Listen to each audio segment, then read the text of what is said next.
Sahabat UT Kupang, jumpa lagi dalam podcast UT Kupang episode hari ini bersama saya Indi Mangi. Dan di studio sudah hadir bersama saya ada Ibu Dr. Siti Aisyah MPD. Nah, beliau ini adalah Ketua Program Studi Magister Pendidikan Anak Usia Dini pada Sekolah Pasca Sarjana di Universitas Terbuka. Halo, apa kabar Ibu? Baik, terima kasih. Senang sekali berada di sini. Aduh, ya, terima terutama kasih. Untuk ya. semua pemirsa ya. Betul. Untuk semua masyarakat NTT yang menyaksikan NTT. podcast UT Kupang, mari Ba Omong, boleh ngobrol dulu Ba mari. Omong. Oh, iya. Mari Ba Omong. Sudah mari tepat? Ba Omong. Udah Mari, benar Bu. Jadi nanti kalau udah selesai Ba Omong bisa bajalan lagi ya. Bu, ya? Bajalan lagi, siap. Siap Bu. Nah ini Indi mau bilang dulu nih, selamat datang di Kupang. Ini udah berapa kali Bu berkunjung ke Kupang? Oke, saya ini untuk yang kedua kali. Oh, ya. Yang pertama kali saya sampai ke Pulau Alor. Itu langsung ya Bu ya? Ya, Pulau Alor. Saya waktu ke Kupang kemudian juga. ke Pulau Alor, ke Pulau Alor dan indah sekali. Di sana ada Pantai Mutiara. Iya. Sampai sekarang itu saya masih teringat capture bagaimana Pulau Mutiara itu indah sekali. Tahun berapa tuh Bu? Kira-kira sekitar 6 tahun yang lalu. Wah, udah lama ya. Saya sudah sampai ke sana dan ini yang kedua kali. Waduh, berarti udah sampai ke Alor ya. Saya aja belum menginjak Alor lagi Bu. Ini udah Tapi sudah lama. pernah ya? Udah pernah, Okay. udah pernah. Wow. Pantai Mutiara nih dicatat ya nanti. Kalau ada teman-teman yang belum pernah ke Alor nih, wajib nih ya kalau ke Alor. Karena indah kesana sekali. ya. Saya tuh terpukau sekali. Kan dia teluk gitu ya. Tenang, kemudian pokoknya cantik lah. Masih diingat sampai sekarang. Masih, ya? saya masih kebayang bagaimana keindahannya. Semoga bisa balik lagi ya. Amin. Explore lagi nih. Wah, keren banget. Nah, Bu, kalau kali ini nih kunjungannya ke Kupang tuh dalam rangka apa sih? Ya, baik. Terima kasih. Saya datang ke Kupang atas penugasan dari KLPPM, ya, Kepala Lembaga Penelitian dan Pengabdian pada Masyarakat, Ibu Profesor Dewi Patmo. Beliau menugaskan kepada saya untuk mensosialisasikan suatu program yang sangat menarik ditujukan kepada para guru PAUD yang belum sarjana, di mana mereka akan kita harapkan mengikuti program sertifikat, program sertifikat pendidik anak usia dini. Banyak sekali keuntungan dari mengikuti program ini. Di samping tentu waktu waktu lebih singkat, kemudian biaya lebih murah, dan juga secara akademik itu mereka betul-betul dilatih secara teknik, kemudian pengalaman-pengalaman yang dibinakan kepada mereka supaya mereka nanti mampu sebagai guru PAUD yang profesional.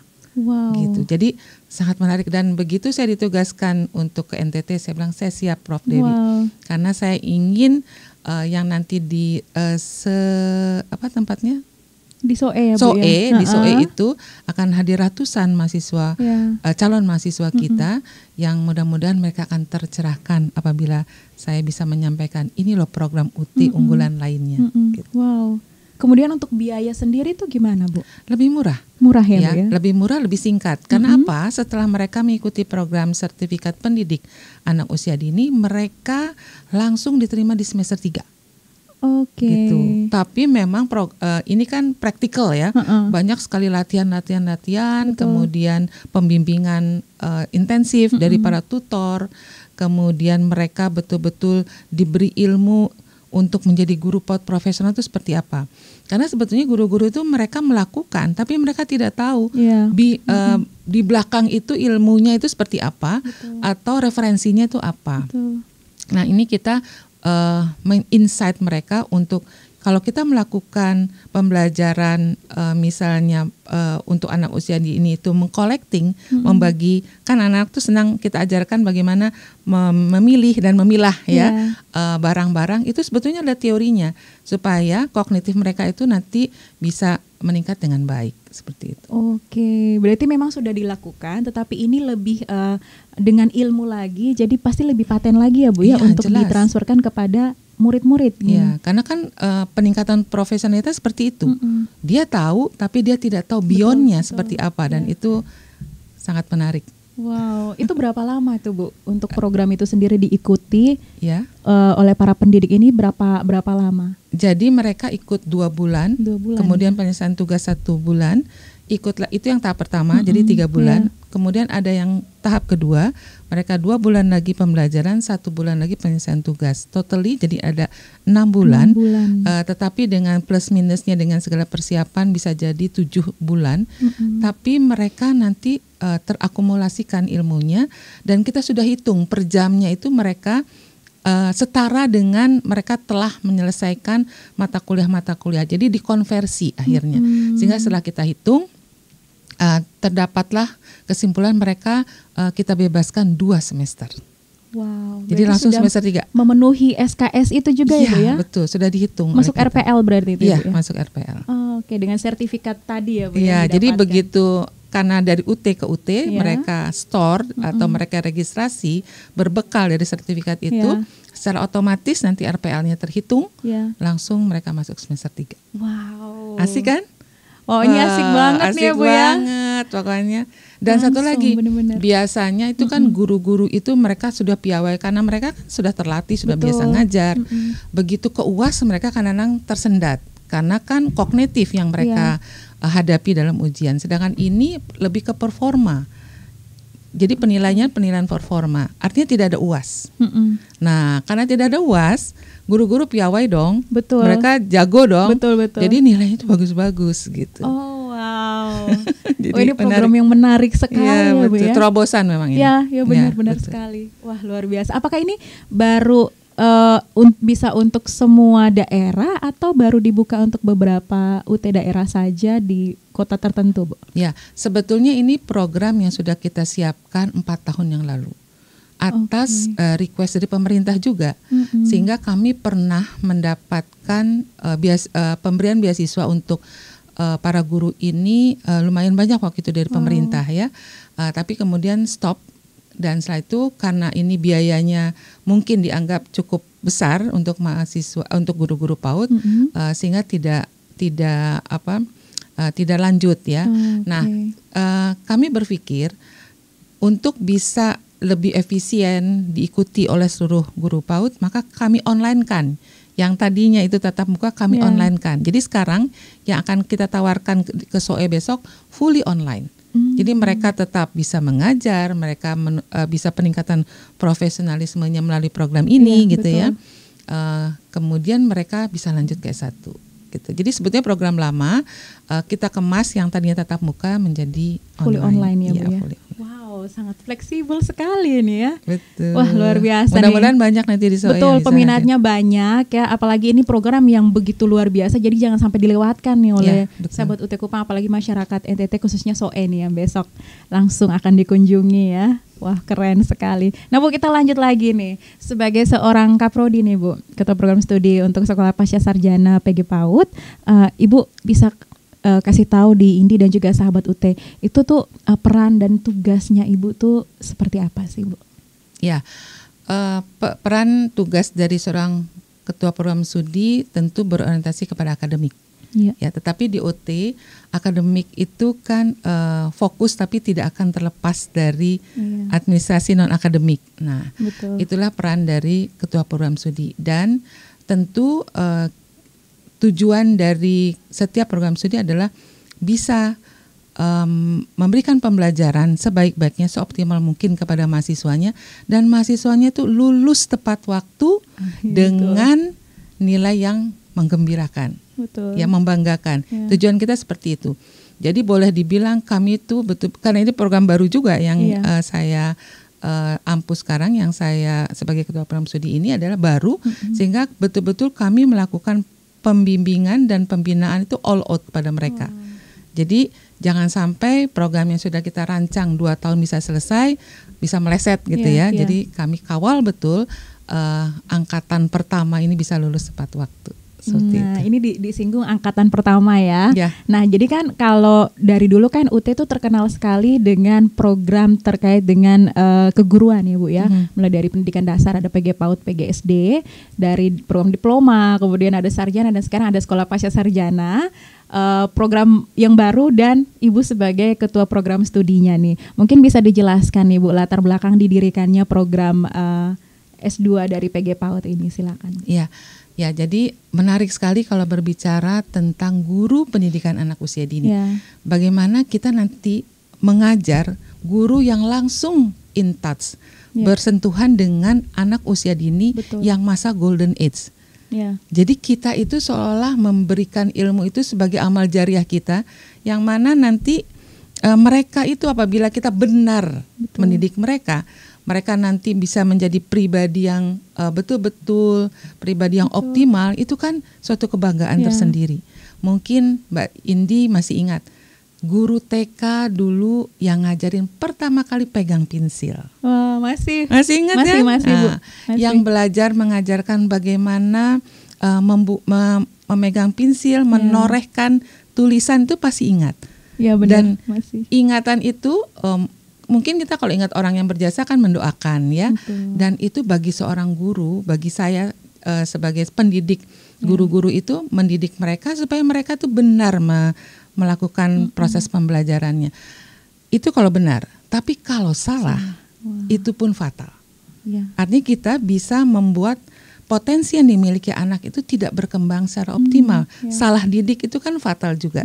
Jadi seorang guru PAUD itu memiliki nilai positifnya sangat luar biasa. Tapi hati-hati, apabila Anda salah dalam mendidik, Anda juga bisa menghambat tumbuh kembang anak gitu. Jadi menurut saya sangat istimewa. Nah, saya ini kebetulan di UT Pusat di Pondok Cabe ada sekolah namanya TK Ananda Universitas Terbuka. Nah, pada saat itu Prof Setiadi, Rektor UT yang pertama pendiri UT memanggil saya. Walaupun saya di penerimaan rekrutmen itu sebagai dosen ya. Tapi beliau memanggil saya dan mengatakan, Aisyah, Anda harus membuat sekolah untuk karyawan dan masyarakat sekitar UT yang unggul.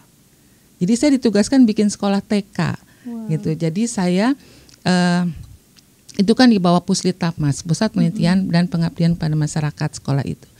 Jadi sayalah yang pertama sebagai kepala sekolah di TK Ananda Universitas Terbuka. Nah itu selama 7 tahun saya mengolah itu sampai terakreditasi A dan menjadi sekolah unggulan di sana. Nah setelah itu setelah 7 tahun saya kembali ke fakultas. Nah di sana saya ditugaskan untuk membuka program diploma guru taman kanak-kanak. Jadi D2 PGTK, D2 PGTK itu pun boleh dikatakan memang demikian adanya. Saya adalah ketua program studinya yang pertama juga. Setelah dari merintis juga dari awal, dari membuat kurikulum, presentasi di Dirjen, semua yang pertama.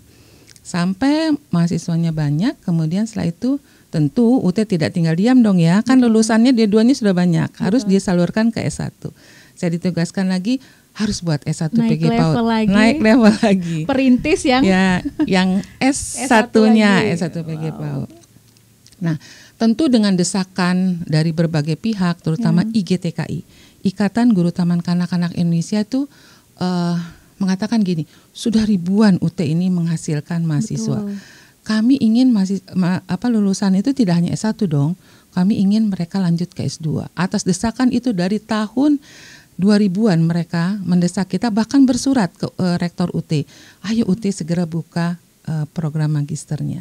Maka kami kemudian melakukan proses pengajuan program magister dan alhamdulillah pada tahun 2024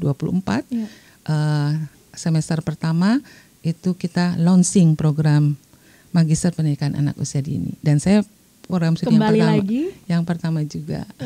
Memang bergelut terus dari mulai anak sampai ke guru PAUD. Jadi artinya saya bercerita ke teman-teman semua, kita kalau berkecimpung dengan anak usia dini, dengan mengajarkan dengan hati, itu sulit sekali untuk bisa melepaskan.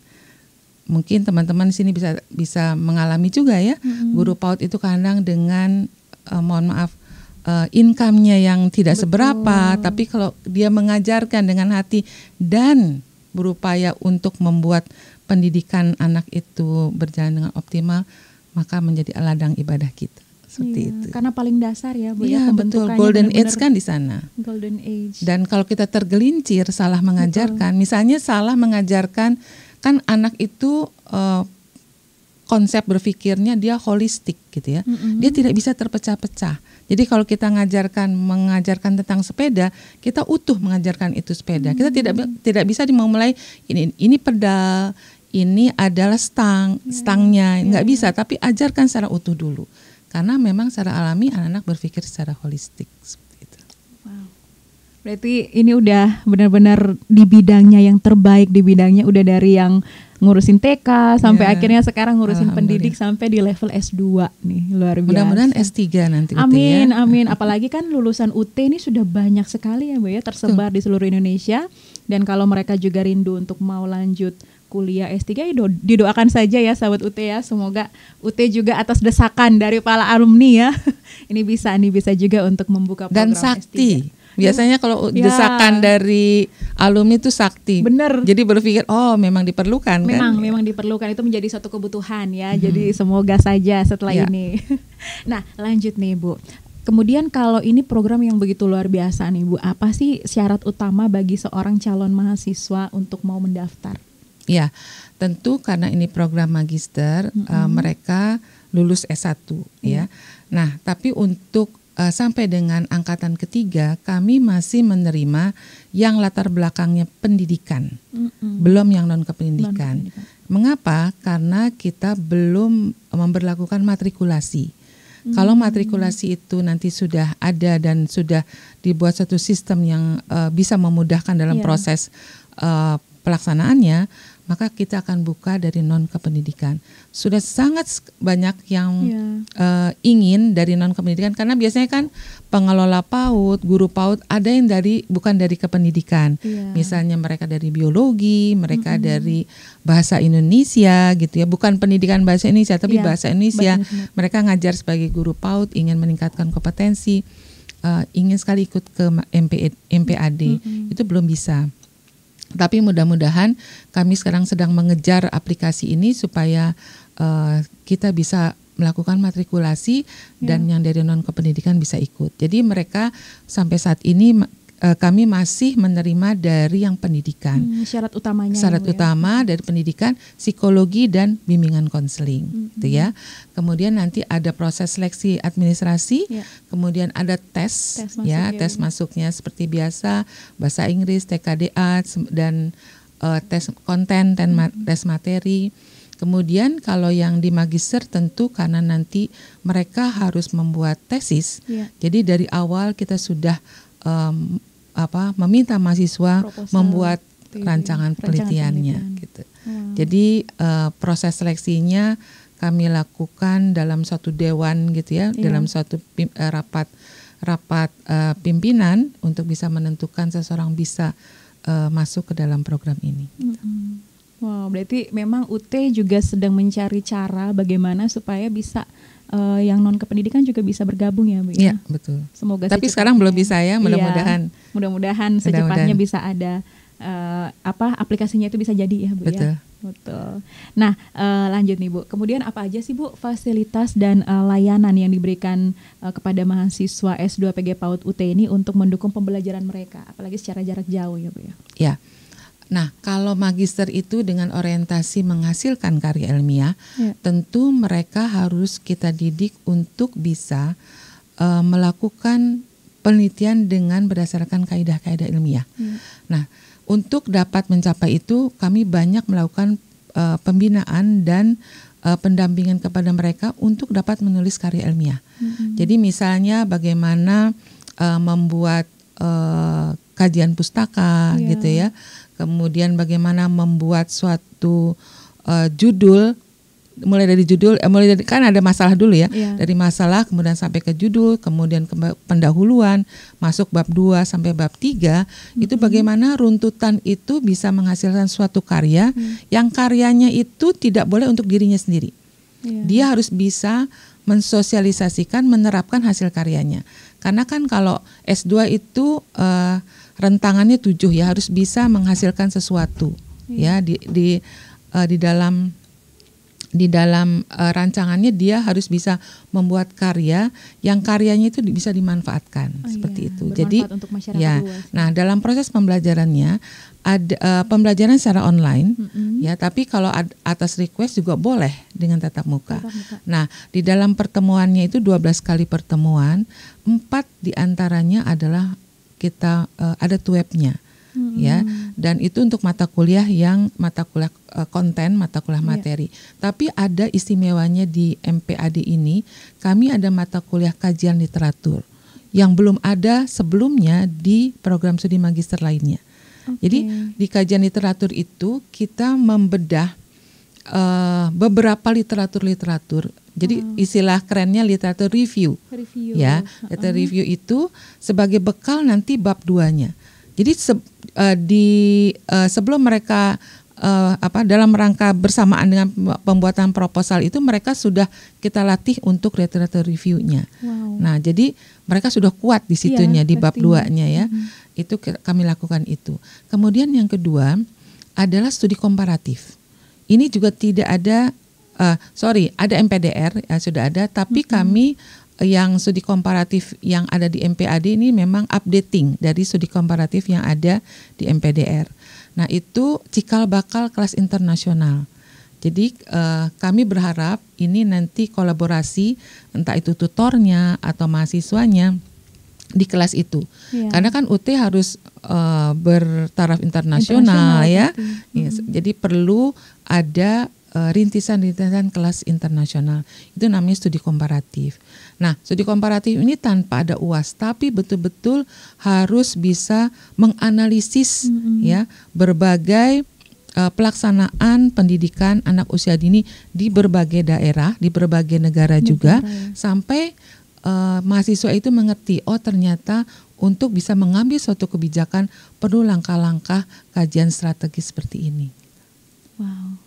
Lebih detail lagi. Iya betul. Ya? Jadi memang kita arahkan mereka menghasilkan karya. Nah backing dari membuat karya itu kan harus dilatih pola-pola seperti ini. Wow gitu. Keren sekali nih Bu. Aduh ini kalau yang masih bingung nih mau pilih kuliah mau lanjut ya untuk program magister MPAUD-nya itu di mana ini salah satu pilihan. Iya benar, menjadi salah satu pilihan untuk dipertimbangkan nih. Nanti abis podcast ini pasti lebih mantap lagi nih Bu untuk silakan datang ke UT Kupang. Betul. Ini udah iklan aja nih, kita belum sampai langsung. Di akhir udah iklan nih. Nah lanjut nih ya Bu ya. Nah kemudian begitu luar biasa fasilitas bahkan program-program selama pembelajaran mahasiswa MPAUD nih di UT. Lalu bagaimana sih Bu sistem evaluasi akademik yang dilaksanakan bagi mahasiswa sendiri? Ya, untuk asesmennya atau evaluasinya tentu berdasarkan proses pembelajaran yang mana evaluasinya sudah berorientasi kepada higher order thinking skills. HOTS ya. Jadi soal-soalnya itu bukan lagi soal menanyakan sebutkan, jelaskan, tapi sudah analisis. Ya, untuk bisa menganalisis maka mahasiswa sudah harus bisa mengetahuinya, bisa menjelaskan, dia sudah pernah mengalami sehingga bisa dia melakukan proses analisis. Nah, karena soal-soalnya sudah berbasis HOTS, tentu mereka mereka kan boleh buka buku ya. Tapi walaupun buka buku kalau tidak tahu cara berpikir itu HOTS itu tetap tidak bisa. Jadi artinya betul-betul mengarahkan mahasiswa kita untuk bisa menghasilkan tadi tesisnya tapi dengan landasan keilmuan yang sangat kuat. Sangat kuatnya di mana? Dia sudah kita ajarkan literatur reviewnya, kita sudah ajarkan bagaimana menganalisis kebijakan dan sebagainya. Nah, kemudian yang terakhir ada seminar ya, seminar proposal ya. Jadi ada proposal yang sudah mereka buat di semester 2 itu diseminarkan. Kemudian ada seminar hasil ya. Nah, untuk seminar proposal dan seminar hasil sudah menggunakan bimbingan online, BIMON gitu. Jadi ada aplikasi BIMON yang mana aplikasi ini melakukan pembimbingan secara online. Ada 2 pembimbing yang akan membimbing mahasiswa, satu sama lain antara pembimbing, kemudian dengan mahasiswanya terjadi interaksi yang sangat kuat gitu ya. Dan semuanya terekam. Kalau sebelumnya mungkin sudah tahap kemana nih, sudah nggak ada datanya atau seperti apa. Tapi dengan bimbingan online yang akan kita terapkan ya di semester ini, itu semua proses pembimbingan itu terekam dengan sangat baik dalam satu sistem. Itu namanya BIMON atau bimbingan online. Itu sudah dari dulu kah atau? Karena baru kita kan setelah mereka seminar proposal ya, menghasilkan proposal, seminar proposalnya itu dibimonkan gitu. Jadi baru semester ini. Baru semester ini ya, baru Bu ya. semester Udah 3 semester ya Bu ya kalau yang angkatan 3 sekarang semester. ya Bu ya. Jadi teman-teman dimanapun berada jangan khawatir nanti pembimbingnya ada di mana, profesor mana, doktor mana dari berbagai perguruan tinggi nggak masalah. Ya teman-teman tetap harus bisa bekerja. Betul. Gitu kan. Se-fleksibel itu ya. Se-fleksibel itu. Kalau yang tatap muka mungkin harus datang ke dosennya, bawa-bawa disertasi revisi, gitu.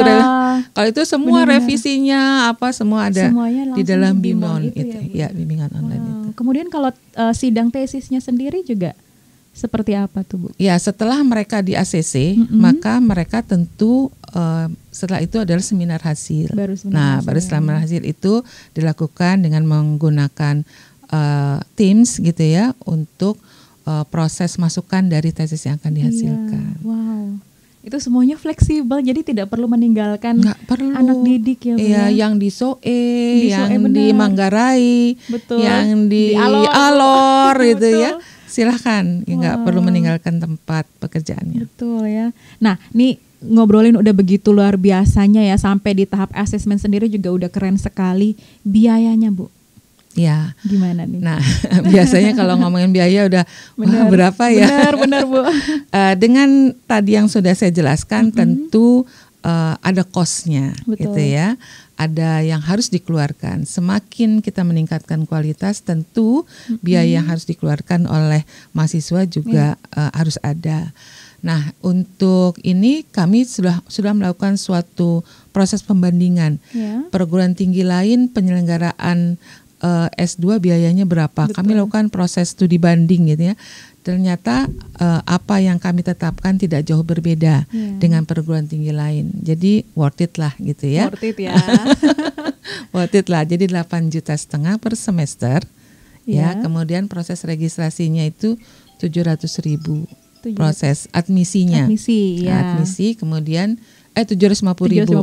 Kemudian mereka per semesternya 8,5 juta sudah dapat. Itu udah include semua semua. All in. Bahkan bahan ajar sudah BAI. Bahan ajar digital yang nggak usah bawa buku lagi, tinggal bawa tablet kemana-mana bisa belajar dimanapun, kapanpun ya. Wow, itu murah tuh sebenarnya tuh ya. Jadi buat teman-teman nih udah bisa dikumpul-kumpul ya Bu ya. Udah nabung nih Bu kalau misalkan mau lanjut nih di UT. Ya ini udah murah. Pendidikannya juga oke banget, pakai teknologi semuanya, nggak usah harus ninggalin anak didik, Bapak Ibu guru udah bisa lanjut ke pendidikan tinggi nih di UT. Nah selanjutnya nih Bu, untuk program ini apakah ada program kerjasama Bu dengan instansi pendidikan atau pemerintah dalam pengembangan program ini? Iya, karena tadi di awal saya mengatakan bahwa MPAD ini salah satu yang mendorong di launchingnya adalah dari IGTKI. Betul. Nah mereka saat ini membantu kita ya untuk sosialisasi gitu ya. Jadi dalam proses sosialisasinya mereka menyampaikan kepada lulusan UT yang anggota IGTKI, ayo lanjut ke MPAD gitu ya. Tapi untuk dari sisi beasiswa gitu ya, kami belum memberikan belum ada tanda-tanda untuk proses beasiswa ini.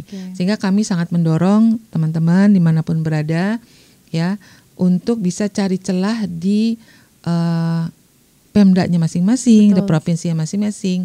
Kan sekarang ini eranya penguatan SDM katanya ya. Coba cari tahu di mana ada bisa memberikan beasiswa. Karena memang bisa diakui dengan biaya demikian bagi seorang guru PAUD lumayan perlu nabung gitu ya. Tapi kalau untuk pendidikan investasi sekali lagi. Untuk upgrade lagi ya Bu ya, keterampilan, skillnya gitu ya. Betul, dan ini worth it banget ya Bu ya. Sangat worth it. Kami sudah melakukan kajian-kajian, ternyata untuk kosnya oke. Oke. Ini kaprodinya langsung nih Sobat UT yang jamin ya. Yang jamin ya. Nah kemudian Bu, apa sih harapan UT terhadap lulusan S2 PG PAUD UT dalam kontribusinya terhadap pendidikan anak usia dini di Indonesia? Ya, menuju 2045. Betul. Indonesia emas. Ya, tentu kita harus mempersiapkan sebaik-baiknya. Dan guru PAUD adalah tangan pertama yang akan mendidik selain ibu dan ayahnya di rumah. Jadi kalau seorang anak PAUD begitu datang ke sekolah dia sudah merasa nyaman, bahagia, itu adalah sesuatu yang sangat luar biasa bagi seorang guru PAUD yang bisa menginjeksi semua pengetahuan kepada mereka. Mereka kan seperti spons yang kering. Betul. Ya. Kitalah yang membasahi dengan keilmuan, keterampilan, karakter, sifat baik, itu kita tanamkan kepada mereka. Jadi kalau saja kita bisa melakukan di masa golden emas seperti itu, golden age seperti itu, maka kita menjadi bagian dari kemajuan bangsa dan negara melalui tangan kita sendiri. Gitu. Wow, jadi diharapkan pastinya guru PAUD ini bisa terampil ya Bu ya. Betul. Lebih terampil. Mungkin kalau kita bisa jalan-jalan ke suatu daerah gitu ya. Kita ketemu suatu guru, seseorang guru lulusan apa? Saya lulusan UT, itu bangganya luar biasa. Wah, ya. Apalagi gurunya itu bagus gitu ya, betul. Disenangi, bisa membagian anaknya. Tapi jangan lupa kalau mereka melakukan suatu kesalahan, artinya siapa yang bertanggung jawab? Iya. Ya boleh dibilang kita juga. Betul. Gitu ya. Jadi hati-hati, jangan tergelincir dalam hal pendidikan, terutama pendidikan anak usia dini. Dan saya yakin karena saya mengajar langsung pada mereka, semangat guru PAUD itu luar biasa. Luar biasa. Mereka itu seperti haus ilmu gitu ya. Seperti ya itu tadi, karena mengajar dengan hati, sampainya ke anak-anak juga dengan hati. Betul. Maka apapun yang dilakukan, dia lakukan dengan bahagia gitu. Wow, luar biasa. Keren. Aduh, saya merinding loh Bu untuk harapan-harapannya bagi lulusan UT, pastinya bisa berguna untuk pengembangan anak usia dini di seluruh Indonesia ya Bu ya. Mendukung Indonesia emas di 2045 nih. Dan yang terakhir nih Bu, boleh nih Ibu kasih pesan-pesan nih buat seluruh masyarakat NTT, khususnya guru-guru PAUD nih yang mau upgrade ijazahnya, upgrade keterampilannya ke jenjang S2 supaya jangan ragu lagi untuk pilih universitas terbuka. Silakan Bu. Iya. Para guru PAUD dimanapun Anda berada, masyarakat NTT yang tercinta, tentu bangsa dan negara saat ini menantikan uluran tangan kita untuk memberikan yang terbaik dalam pendidikan anak usia dini. Jadilah guru PAUD yang terbaik, yang dicintai oleh anak-anak, dan juga bisa mendidik mereka bisa menjadi pribadi-pribadi yang memiliki karakter keindonesiaan yang mumpuni. Jangan jangan kita menjadi jangan kita merasa kita ketinggalan dengan upaya tersebut.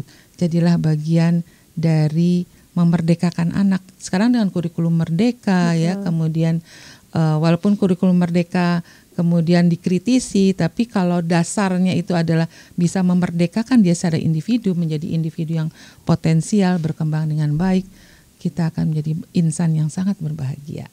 Ayo semangat. Semangat, dan jangan lupa daftarnya di mana? Jangan lupa semangatnya, silakan datang ke UT Kupang. Betul sekali. Untuk jadwal pendaftarannya nih Bu, dibuka kapan lagi nih Bu? Sekarang sudah mulai, kita akan sekitar Februari ya. Februari sudah mulai buka. Kumpul-kumpul uang dalam bahasa Kupang apa? Sama Bu, kumpul uang. Sama ya? Sama. Ya, kumpul-kumpul uang. Jadi kalau menabung dulu, karena pendidikan adalah investasi yang tidak akan pernah kita rugi. Betul. Tidak bisa diambil orang lain juga ya Bu ya? Tidak bisa diambil dan tidak lekang oleh waktu. Iya. Wow, ini sangat-sangat lengkap sekali, mulai dari motivasinya juga untuk semua masyarakat NTT, dan pastinya juga ayo ikat perut bisa kalau bukan semester ini mungkin bisa ditabung untuk semester depan, karena pastinya UT semakin akan upgrade lagi ya untuk kualitas pendidikannya. Wah, ini obrolannya sangat menarik sekali loh Ibu. Sekali lagi Indi mau ucapin terima kasih kepada Ibu Dr. Siti Aisyah MPD atas waktunya dan juga semua penjelasannya yang sangat informatif nih Bu terkait dengan MPAUD di Universitas Terbuka, dan pastinya juga untuk seluruh masyarakat NTT dimanapun Anda berada. Kita bisa lihat nih dari obrolan tadi bagaimana UT itu terus berkomitmen untuk memberikan akses pendidikan berkualitas bagi para pendidik pendidikan anak usia dini di seluruh Indonesia melalui sistem pembelajaran jarak jauh yang fleksibel dan pastinya terus berinovasi. Semoga program S2 PG PAUD UT Bu semakin berkembang dan memberikan manfaat bagi seluruh insan pendidik dimanapun mereka berada ya Bu. Amin, ya. Amin. Dan kepada semua sahabat UT Kupang yang menyaksikan, jangan lupa like ya video ini, komen dan share video ini sebanyak-banyaknya supaya makin banyak orang tahu tentang UT, khususnya untuk program yang menarik ini untuk MPAUD dan juga program yang tadi tuh Bu yang kita udah obrolin di awal program sertifikat pendidik anak usia dini. Program sertifikat pendidik anak usia dini, dan itu pastinya sudah ada di UT dan pastikan Anda menjadi bagian di dalamnya. Akhir kata saya Indi bersama-sama dengan Aisyah. Ini jangan ketukar kalau di UT Pusat ya. Kami mohon undur diri dari hadapan Anda. Mohon maaf jika ada salah-salah kata dan salam sehat untuk kita semua. Sampai jumpa.